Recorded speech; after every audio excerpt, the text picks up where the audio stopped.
Assalamualaikum warahmatullahi wabarakatuh. Alhamdulillahirrabbilalamin. Wassalatu wassalamu ala nabiyina Muhammadin wa ala alihi wa ashabihi ajmain. Segala puja dan puji syukur, ucapan terima kasih marilah kita haturkan, kita ucapkan untuk Tuhan yang Maha Esa, pencipta alam raya, menciptakan segenap makhluk sendirian dan menentukan untuk mereka rezeki dan ajal. Salawat serta salam semoga Allah curahkan kepada Nabi kita Muhammad serta para Nabi dan Rasul sebelum beliau yang mengajarkan pengetahuan akan datangnya hari kebangkitan, hari pembalasan, surga dan neraka. Saudara-saudara sekalian, para mahasiswa, para penuntut ilmu kesehatan dan ilmu kedokteran dimanapun Anda berada, sekali lagi di antara ayat-ayat tanda-tanda keberadaan Sang Pencipta adalah keajaiban penciptaan manusia. Di antara hal yang menakjubkan dalam penciptaan manusia adalah diberinya manusia perangkat hidup untuk menunjang kehidupannya berupa anggota gerak. Sistem muskuloskeletal. Dengan anggota gerak, manusia dapat bergerak kemana mereka kehendaki, kemana mereka suka, untuk mencari, menopang kehidupan mereka. Ada yang ke pasar, berjalan, ada yang bercocok tanam, bertani, ada yang menjadi tukang kayu, mengetam, ada yang belajar duduk dengan tekun, ada yang mengajar seperti yang kita lakukan saat ini. Nikmat ini kebanyakan manusia banyak yang lalai, Kan tapi sebagai seorang yang belajar tentang ilmu tubuh manusia, maka taulah kita bahwasanya segenap perangkat gerak yang ada dalam tubuh kita ini merupakan kenikmatan yang diberikan oleh pencipta alam raya ini untuk digunakan oleh manusia sebagaimana mestinya. Wajib kita bersyukur mempergunakan nikmat ini sebaik-baiknya. Saudara-saudara, di antara serial video anatomi tubuh manusia ini, kali ini kita akan membahas ilmu tentang anggota gerak sistem muskuler. Pembahasannya bersama dengan sistem skeletal. Ya, beberapa video telah kami berikan pada kesempatan yang telah lalu. Maka pada kesempatan ini kita akan membahas tentang sistem muskuler, sistem otot. Saudara-saudara, kalau kita membahas tentang sistem otot, maka perlu kita ketahui bahwasanya otot itu fungsinya cuma dua, ya, yakni kontraksi dan relaksasi, memendek, memanjang. Kontraksi, relaksasi, menegang, melemas. Ini fungsinya cuma dua itu saja. Ketika otot itu mendapatkan rangsangan, ya, stimulus berupa aliran listrik, ya, maka otot itu akan kaget, dia akan kaku, ngek, dia akan memendek. Ketika hilang rangsangan listrik, maka dia akan kembali ke panjang semula, melemas, ya. Melemas, ya. Jadi memanjangnya itu bukan karena dia memanjang secara aktif, tapi karena tidak ada stimulus, tidak ada rangsang, sehingga dia akhirnya dia akan kembali ke posisi semula, panjang semula. Ketika dia mendapatkan rangsang, dia akan memendek. yang perlu Anda ketahui. Misal contoh pada video ini itu adalah saya akan mengambil ini bukan Pak. Saya akan mengambil contoh otot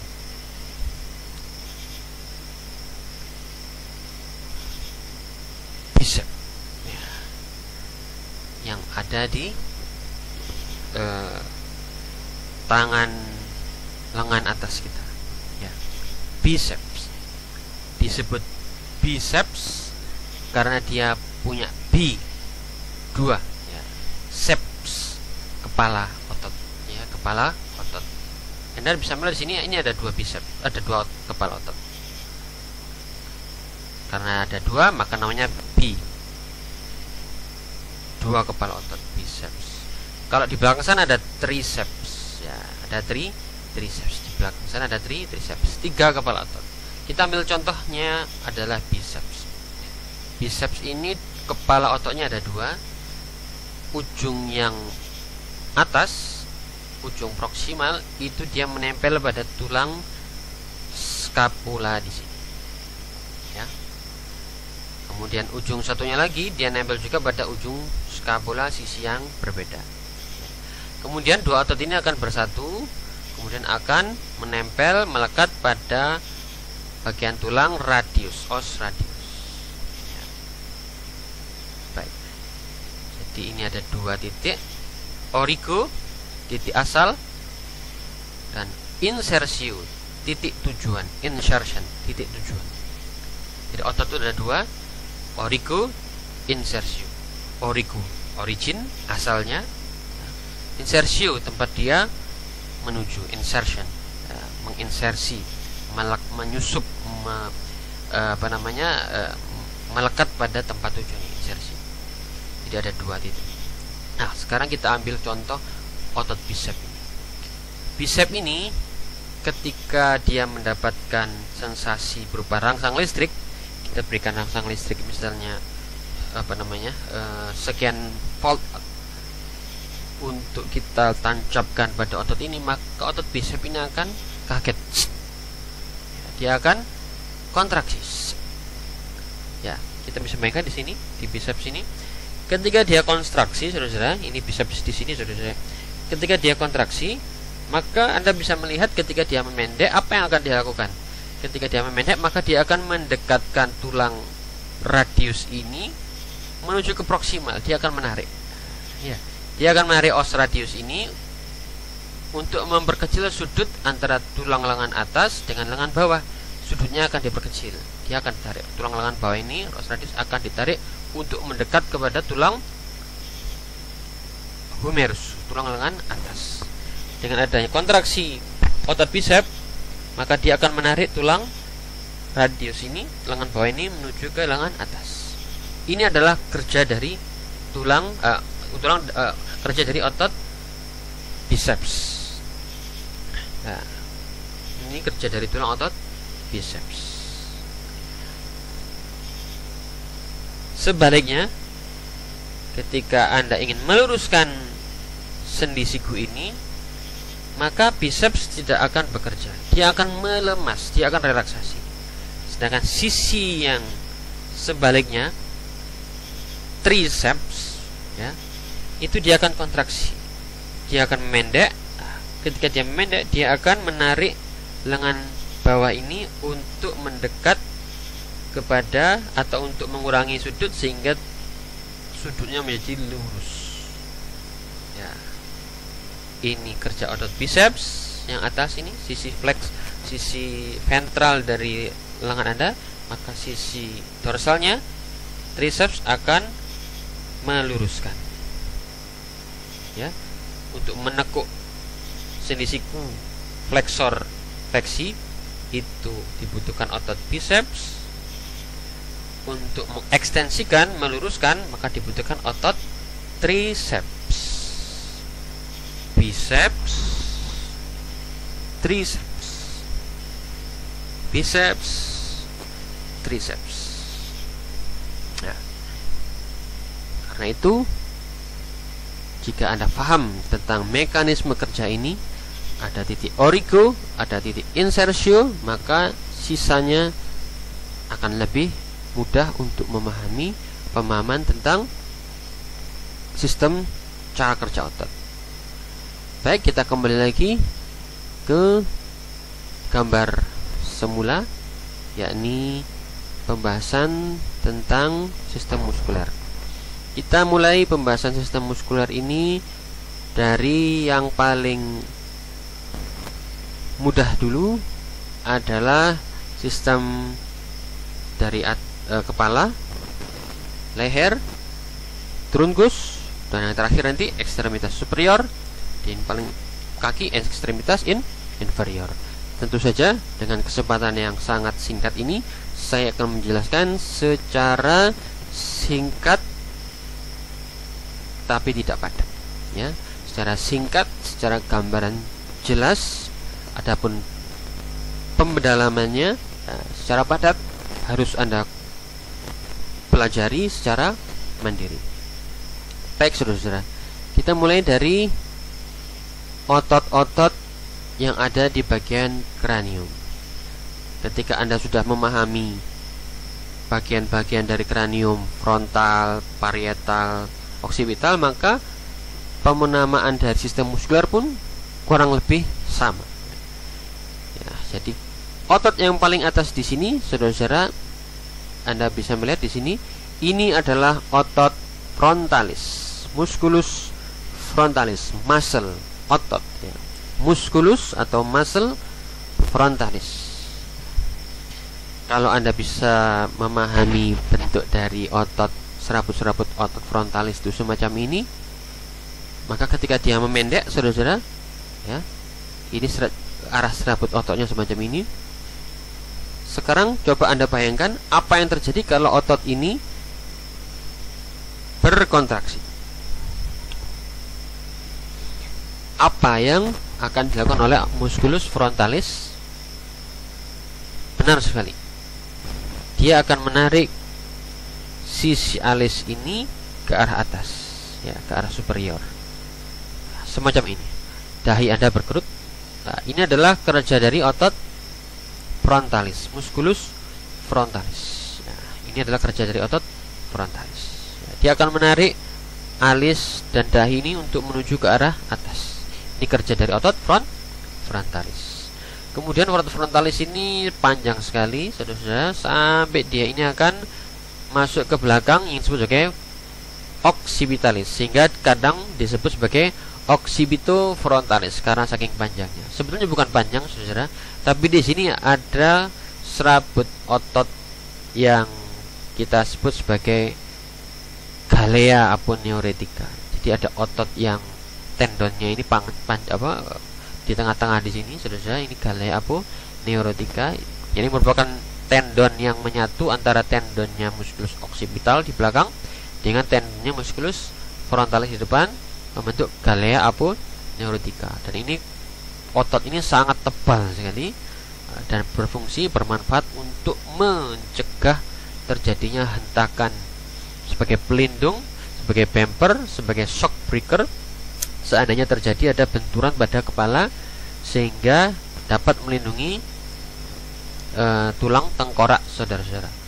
Kalau masih terlalu keras benturannya itu, maka tentu saja tengkorak akan pecah. Mudah-mudahan kita semua manusia diberi sehat walafiat, jangan sampai terjadi hal-hal yang menakutkan yang memberikan madarat semacam itu, ya. Tapi ini adalah rahmat, nikmat dari Tuhan kita, Tuhan pencipta alam semesta. Kita diberi otot yang sangat tebal sekali. Kita belum pernah tabrakan, kita belum pernah menghadapkan jejas, tapi sudah dipersiapkan tengkorak itu dilindungi oleh lapisan yang tebal dari galea aponeurotica. Kemudian kita hilangkan. Nah, di sini langsung tampak yang tengkorak, tulang tengkorak di sini, ya. Jadi galea aponeurotica ini atau musculus occipital itu lapisan sangat tebal dan panjang sekali. Kemudian Anda juga bisa melihat di sini ada os temporalis. Os temporalis. Nah, ini os temporalis. Kalau Anda melihat di sini serabut-serabutnya dia mengarah dari sisi temporal sini, sisi temporal dari os frontalis, os parietalis dan os frontalis.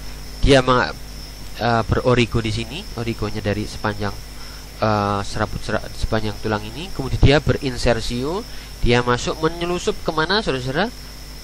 Dia akan masuk menyelusup. Nah, terus kalau kita buka di sini ya, kita hilangkan ini otot masseter ini. Ya. Ini saudara-saudara. Ini kita buka otot ini. Ya.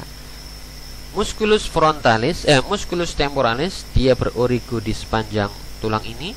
Kalau dia akan berinsersio pada processus coronoideus dari os mandibula. Ya. Dia berinsersio ke os mandibula, tulang rahang atas. Anda tahu yang namanya rahang bawah ini, rahang atas, rahang bawah.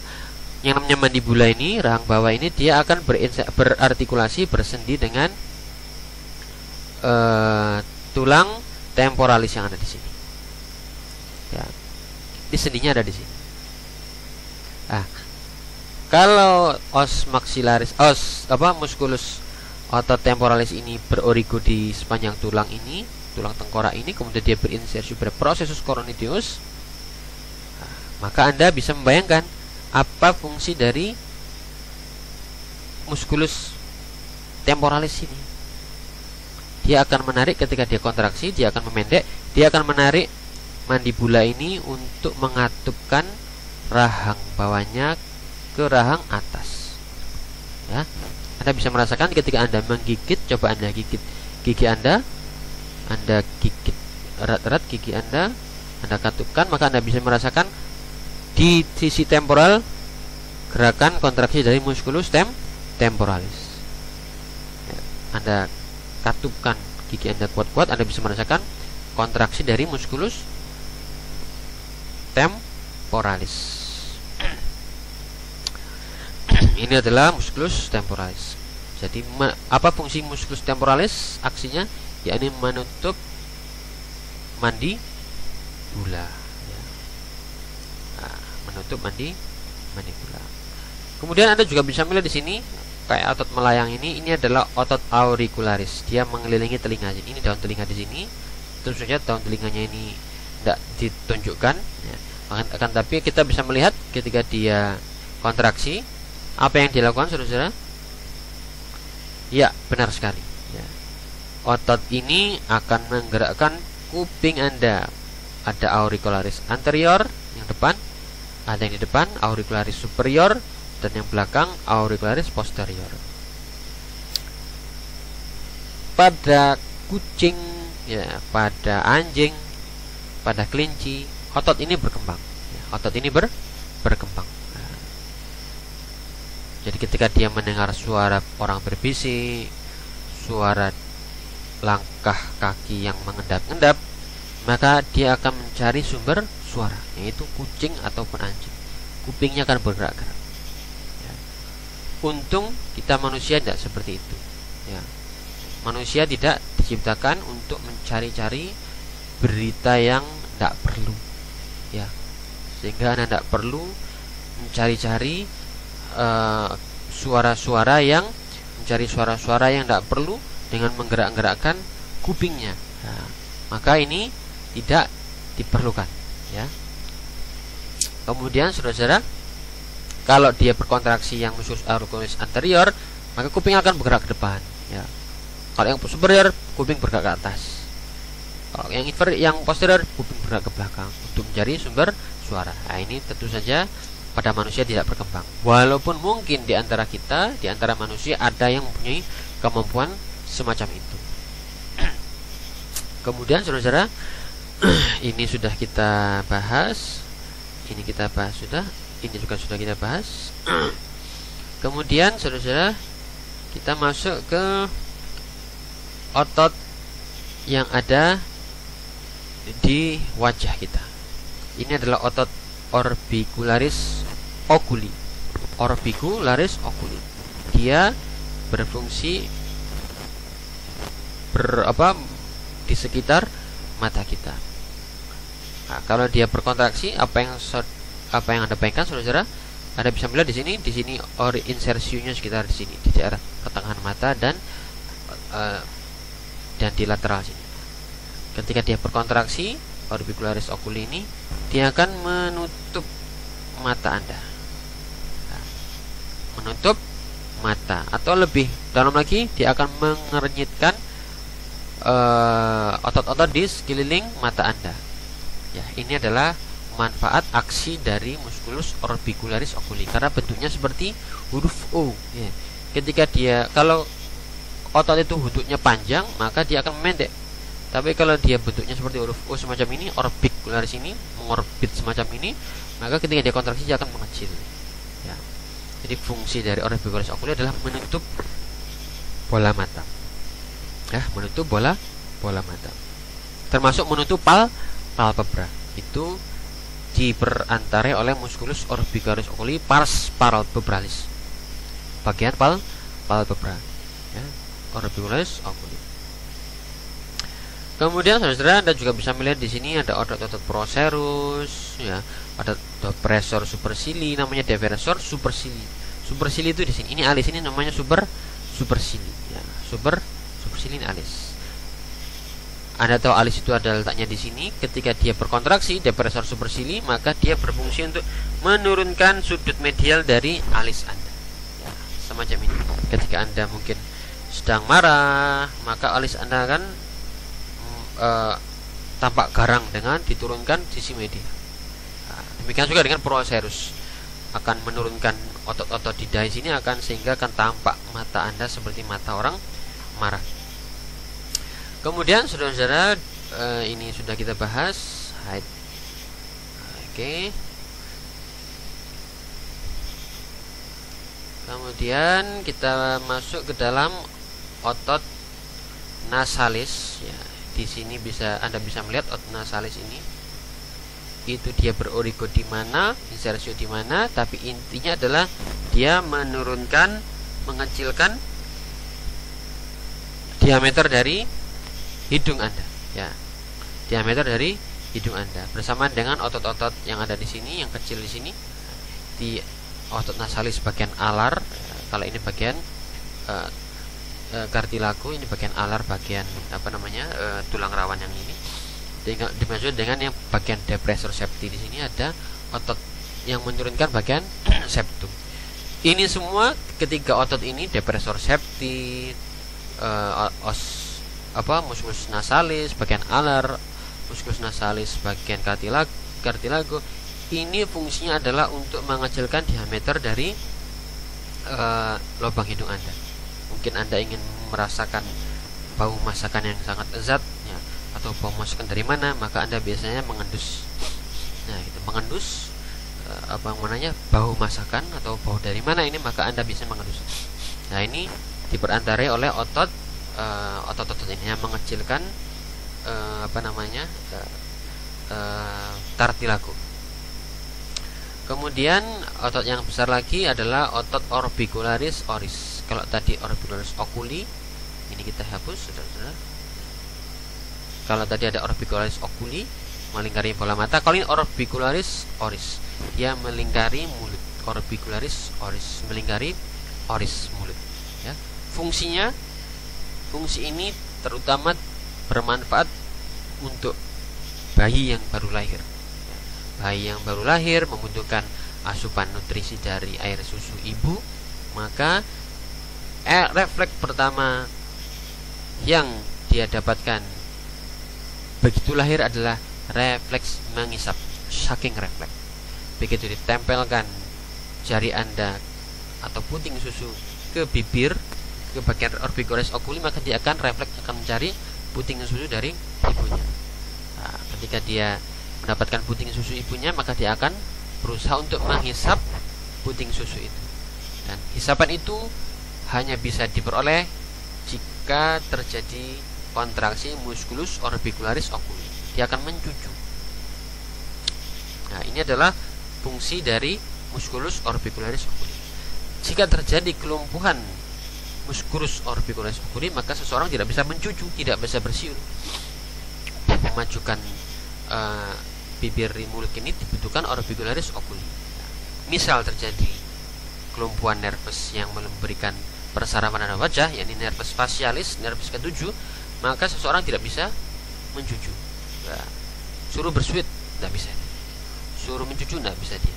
Ya, maka lagi-lagi segala sesuatunya sudah merupakan nikmat dari Tuhan pencipta alam semesta.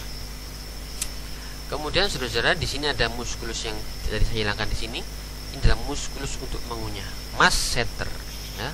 Ada masseter yang superficial, ada masseter yang profundus, yang deep, yang dalam. Ya.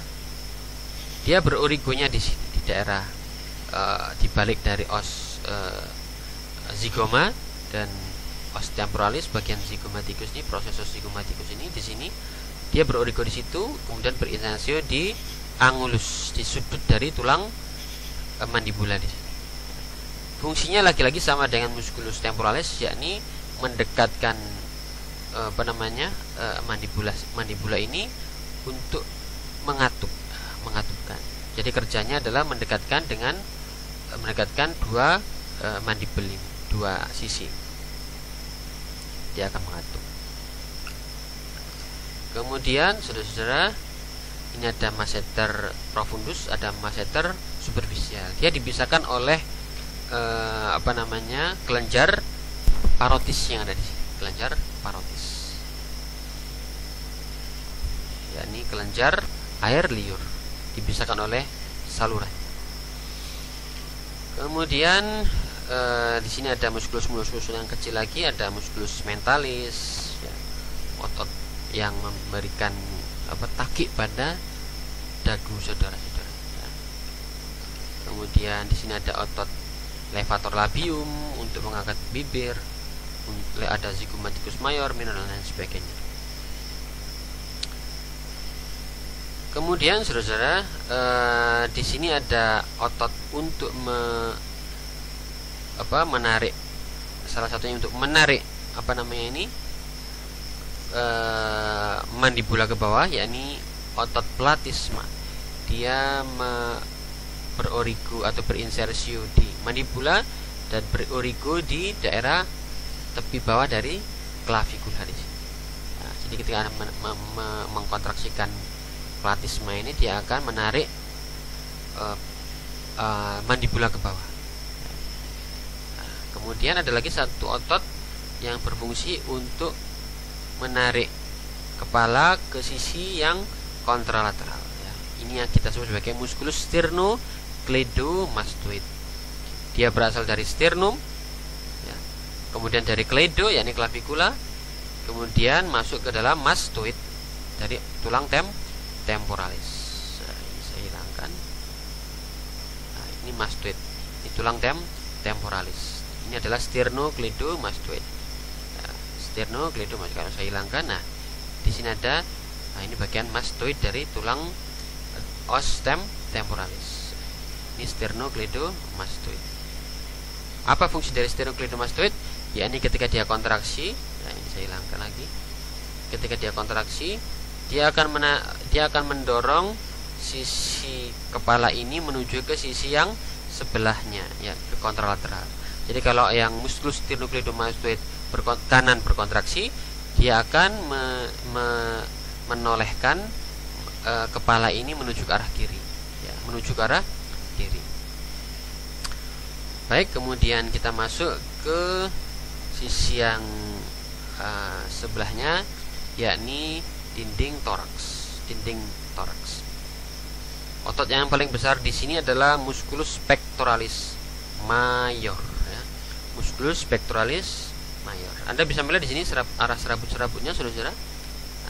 Arah serabut-serabutnya dia berasal dari klavikula, manubrium sterni, kemudian sternum, corpus sternum, dan serabut-serabut yang ada di sekitar koste 9, 10, 11. Dari sini serabut-serabutnya itu akan masuk menuju ke corpus os humeri. Ya. Kita lihat, nah, kita melihat di sini dia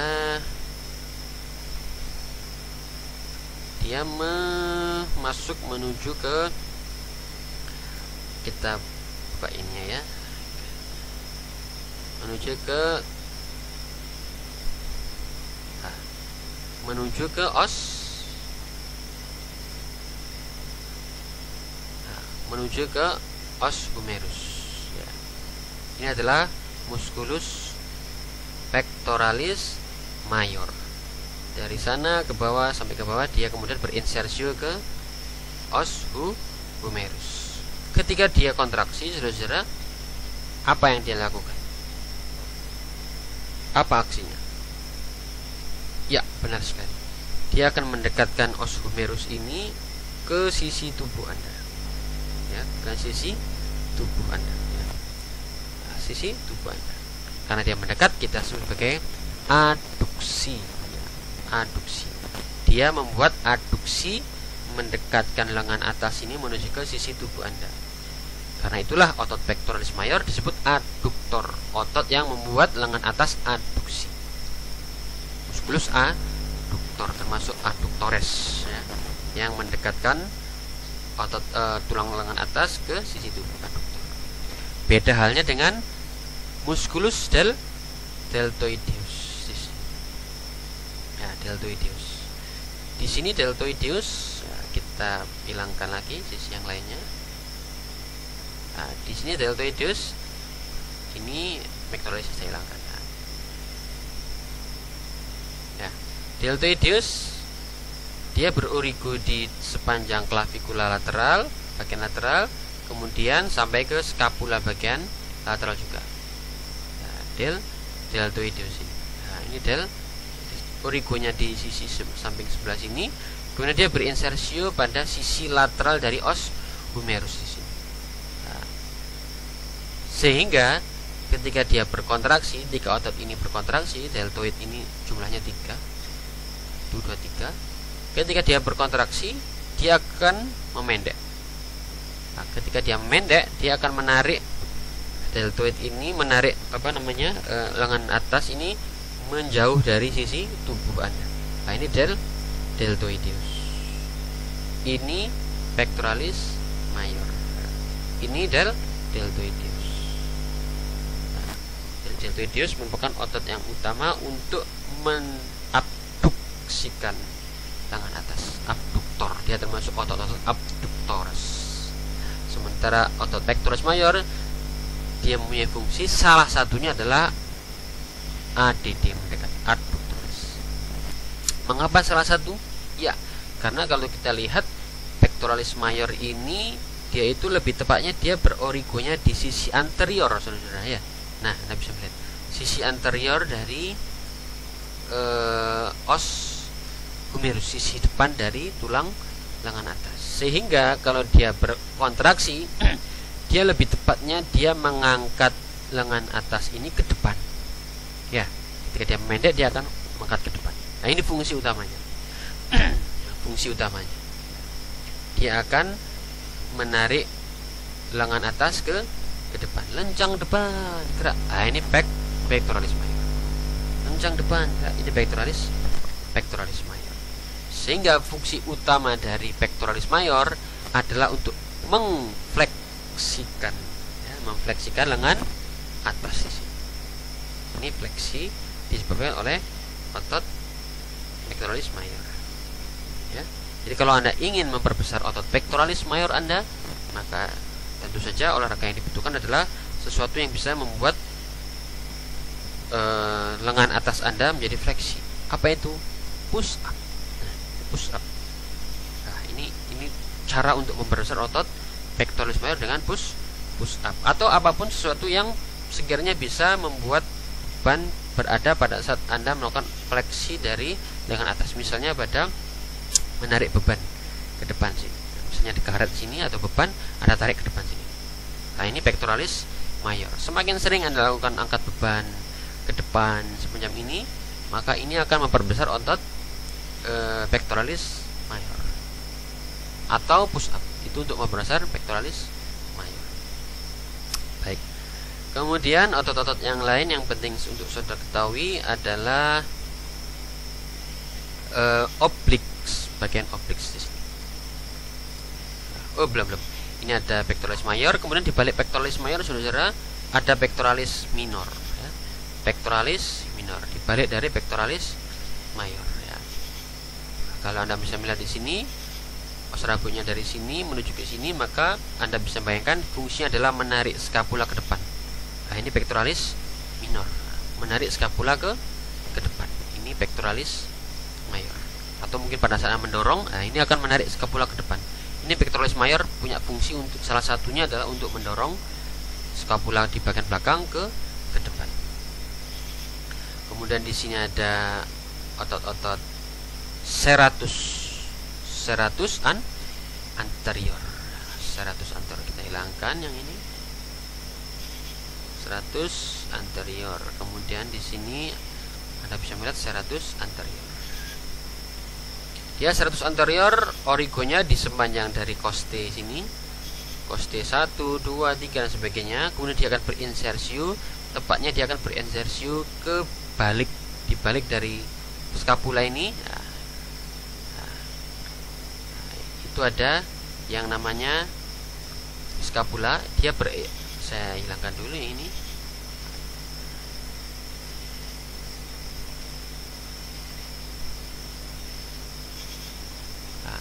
Kalau skapula ini kita hilangkan, akan tampak di sini serabut-serabut. Ini kurang bagus. Ini adalah otot serratus anterior. Dia berinsersiu ke sisi belakang dari skapula, otot skapula yang saya hilangkan tadi. Ya, dia berorigonya di situ. Dia berorigo di sini, insersiunya dinding di balik dari skapula. Ya, ini skapulanya sudah hilang ya. Kalau kita munculkan lagi,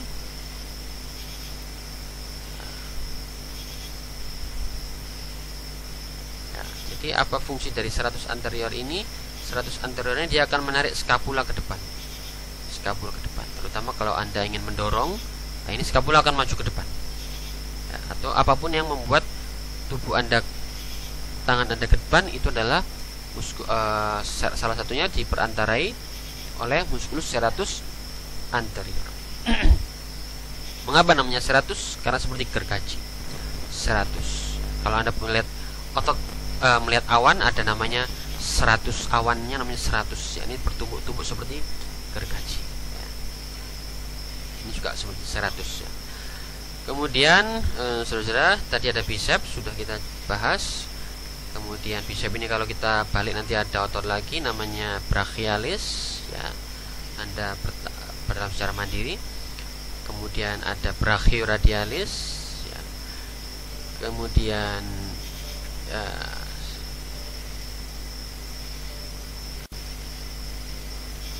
kemudian setelah brachioradialis di sini ada otot-otot yang kecil, saudara-saudara.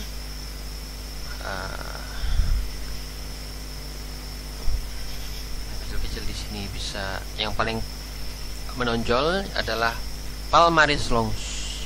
Ini kalau Anda raba, yang paling tengah ini adalah palmaris longus. Kalau Anda kontraksikan tangan Anda, kemudian Anda kedepankan, ada yang menonjol, itu adalah otot palmaris longus. Kemudian di sebelah lateralnya lagi, ya, itu adalah musculus flexor carpi radialis. Ya. Di sebelah lateral dari flexor carpi radialis Anda akan mendapatkan denyut nadi. Ya, jadi ini saya buka dulu retinaculumnya. Ini ada palmaris longus, kemudian di sisi sebelah lateral dari palmaris longus adalah flexor carpi radialis. Nah, di sini nanti Anda akan mendapati denyut nadi arteri radialis.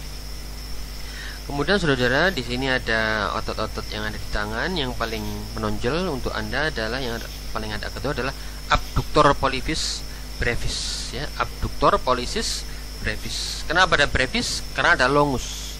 Ada pendek, ada brevis, ada longus. Nah, nanti di tempat lain ada yang long. Baik, kemudian saya akan lanjutkan. Kemudian otot-otot yang perlu Anda ketahui lagi adalah obliquus. Pada otot perut ini ada obliquus externus, musculus obliquus externus. Jadi otot perut di sini itu ada beberapa lapis, saudara. Yang lapis paling luar adalah obliquus externus. Kenapa namanya obliquus? Karena dia paling luar. Kalau obliquus ini kita buka, maka akan tampak di sini internal obliquus, obliques internus. Kalau ini oblique externus, begitu kita buka oblique externus, maka akan tampak oblique internus. Kenapa namanya oblique? Karena miring. Ya, miring. Obliquus itu miring. Nah, ini ada yang luar, obliquus externus. Kemudian kalau kita buka obliquus externus, ini akan muncul obliquus internus. Ya. Nah, ini bermanfaat, berguna kalau terjadi pembedahan misalnya pada operasi usus buntu, maka untuk membuka perut, maka Anda harus melihat arah serabut-serabutnya. Anda bisa melihat di sini serabut-serabut obliquus externus arahnya semacam ini, ya, dari superior lateral menuju inferior medial. Nah, begitu dibuka dulu, akan tampak setelah dibuka obliquus externus akan nampak obliquus internus yang arah serabutnya juga berbeda ke arah superior medial. Kalau obliquus internus kita buka, baru akan muncul di sini obliquus transversus abdominis, ya. Jadi bentuknya transversus, menyilang, ya, menyilang. Baru setelah transversus internus kita buka, akan tampak di sana adalah rongga perut, ya, tentunya akan berhadapan dulu dengan peritoneum yang membungkus lapisnya membungkus rongga perutnya. Jadi ada 3 lapis, ya. Kemudian kalau tadi ada obliquus, ada transversus, kalau yang tengah ini yang membentuk badan six pack Anda adalah rectus abdominis, ya. Rectus abdominis. Rectus erection, ya, jadi lurus, ya.